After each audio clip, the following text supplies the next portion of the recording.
Merci.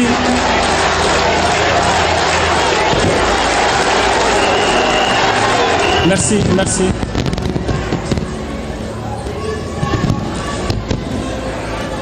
Excellence, le général de brigade Abdourahmane Tiani, président du Conseil national pour la sauvegarde de la patrie, chef de l'État de la République du Niger, chers frères. Excellence, le capitaine Ibrahim Traoré, président du FASO, chef de l'État, chers frères. Mesdames et messieurs les ministres du Burkina, du Mali et du Niger, mesdames et messieurs les hauts fonctionnaires, mesdames et messieurs de la presse et distingués invités. À l'entame de mon propos, je voudrais exprimer mes sincères remerciements et ma gratitude ainsi que ceux de la délégation qui m'accompagne au général de brigade Abdourahmane Tiani, président du Conseil national pour la sauvegarde de la patrie, chef de l'État de la République du Niger, et au peuple nigérien pour l'accueil chaleureux et la délicate attention dont nous avons fait l'objet depuis notre arrivée en cette terre hospitalière, en terre AES, chaleureuse et si riche de sa diversité qu'est le Niger. Et cette hospitalité est le reflet de la fraternité et de la solidarité qui unissent nos trois nations. Excellences, mesdames et messieurs, le 16 septembre 2023, en signant la charte du Liptako gourmand, nous avons collectivement pris la décision courageuse de créer l'Alliance des États du Sahel, AES.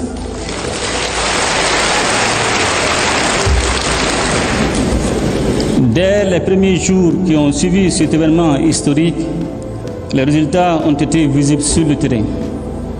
En effet, notre alliance a très tôt su traduire en action l'architecture de défense collective et d'assistance mutuelle mise en place pour lutter contre le terrorisme sous toutes ses formes et contre la criminalité en bande organisée dans notre espace commun. Je tiens à insister sur la notion d'espace commun pour saluer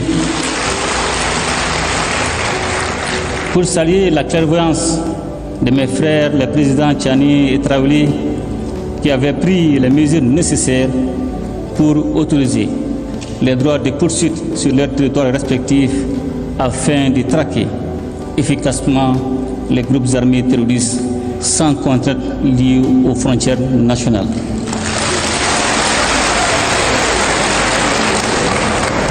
La dimension sécuritaire à l'origine de la création de l'AES est parfaitement prise en charge par nos forces de défense et de sécurité qui opèrent en totale complémentarité face aux attaques terroristes. Nos forces se projettent désormais en posture offensive pour neutraliser ces groupes sans foi ni loi. L'engagement et la détermination de nos hommes et femmes au combat forcent notre fierté, notamment au vu du recul indéniable de l'insécurité dans l'espace AES. La meilleure illustration de cette avancée sécuritaire est le retour de l'État, des administrations et des populations dans des localités longtemps, bien trop longtemps occupées par les groupes armés terroristes appuyés par leurs sponsors extérieurs. Ainsi, aujourd'hui, il est évident que la paix a changé de camp.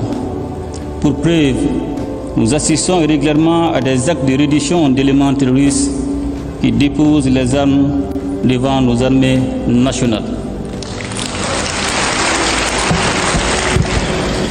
La mise en place de la force conjointe des États du Sahel en mars 2024 est le symbole de notre unité d'action et de notre détermination à protéger ensemble nos populations et à préserver notre souveraineté. Excellences, mesdames et messieurs, J'y parlais un peu plus tôt des droits de poursuite qui, le temps des opérations antiterroristes, abolissent les frontières entre nos trois États.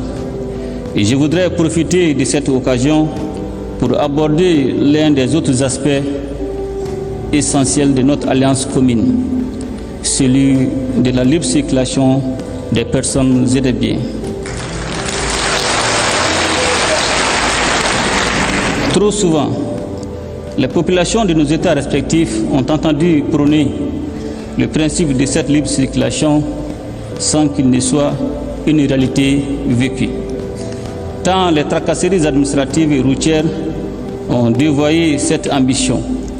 D'ailleurs, je sais qu'avec mes frères, les présidents Tchani et Traoré, nous ne dirons bientôt plus les populations respectives de nos pays, mais plutôt nos populations AES. Car l'AES que nous sommes en train de mettre en place est d'abord et avant tout l'AES des peuples. Une AES dans laquelle les Burkinabés et les Nigériens seront chez eux au Mali et inversement. Sans aucune forme de barrière bureaucratique. Cette liberté de circulation sera sous-tendue par une accélération des investissements dans le domaine des infrastructures routières et ferroviaires et aériennes et dans celui des nouvelles technologies de l'information et de la communication. Toute chose qui catalysera l'approfondissement des investissements dans le domaine de la production agricole et dans celui des industries de transformation, profitant ainsi de la complémentarité de nos économies. Pour parvenir à cette réalité qui est déjà en construction avancée, nos ministres, en effet, ils ont tenu en moins d'un an 4 rencontres sectorielles et élargies qui ont permis de poser les jalons nécessaires à une alliance des États du Sahel aux compétences renforcées. Les ministres chargés de l'économie et des finances ont ouvert la voie à la coordination dans le domaine du développement économique en formulant à Bamako, le 25 novembre 2023, des recommandations pertinentes en vue d'un développement harmonieux de l'espace AES. Elles ont concerné les aspects touchant le renforcement d'un cadre commun et harmonisé des politiques publiques dans les domaines économiques, financiers, minéral, éducatif, environnemental et culturel, et la réalisation des projets structurants en commun. Les ministres des Affaires étrangères, réunis une première fois à Bamako, le 30 novembre et le 1er décembre 2023, ont convenu de la coordination diplomatique et ont soumis à notre appréciation la recommandation de mettre en place une confédération réunissant les 3 États en attendant la mise en place d'une fédération regroupant le Burkina, le Mali et le Niger. De manière proactive, une réunion ministérielle élargie s'est tenue à Ouagadougou le 15 février 2024 pour élaborer les avant-projets des documents relatifs à la Confédération. Les ministres des Affaires étrangères ont ensuite finalisé à Niamey, le 17 mai 2024, les projets de textes portant création, organisation et fonctionnement de l'AES, ainsi que les documents préparatoires du présent sommet. J'ai tenu à faire ce rappel, Excellences, mes chers frères, pour adresser nos chaleureuses félicitations à nos ministres et à leur équipe technique pour le travail abattu en si peu de temps. Et surtout pour la qualité des documents qu'ils ont soumis à notre appréciation.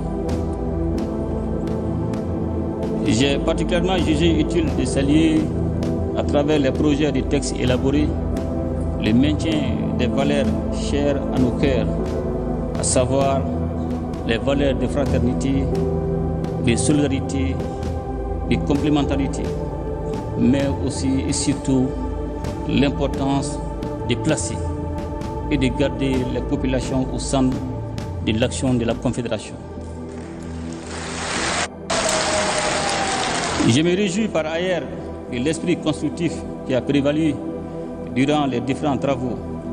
Cet esprit est justement ce que nous sommes invités à formaliser durant le présent sommet, afin de répondre à l'attente pressante de nos populations qui aspirent à vivre ensemble, à vivre en paix, à vivre en communion et en harmonie dans un espace stable et prospère. Excellences, Mesdames et Messieurs, ce premier sommet de l'AES est l'occasion de réaffirmer notre solidarité et notre soutien mutuel. Je ne saurais à cet égard manquer de réitérer nos remerciements à la République sœur du Niger pour sa solidarité agissante en décidant de nous livrer d'importantes quantités d'hydrocarbures. Excellences et chers frères généraux de brigade Abdourahmane Tchani, en cette période de crise énergétique, votre marque de fraternité au-delà du symbole revêt un caractère particulier pour les Maliennes et les Maliens. Il nous appartient désormais de renforcer ces liens stratégiques entre nos trois États pour surmonter ensemble les défis auxquels nous faisons face. Pour terminer, je voudrais réitérer notre ferme détermination à faire de l'Alliance des États du Sahel un modèle de coopération régionale, de solidarité, de développement, un modèle aussi d'intégration sous-régionale conformément aux principes de la charte du Liptako Gourma. Excellences, Mesdames et Messieurs, nous honorons aujourd'hui à Niamey notre rendez-vous avec l'histoire pour faire revivre avec notre confédération l'esprit d'unité voulu par les pères fondateurs du panafricanisme. En assumant notre part de responsabilité et de leadership dans cette œuvre exaltante et indispensable pour la région du Sahel, voire au-delà. Vive l'Alliance des États du Sahel, vive la solidarité entre nos peuples. Je vous remercie.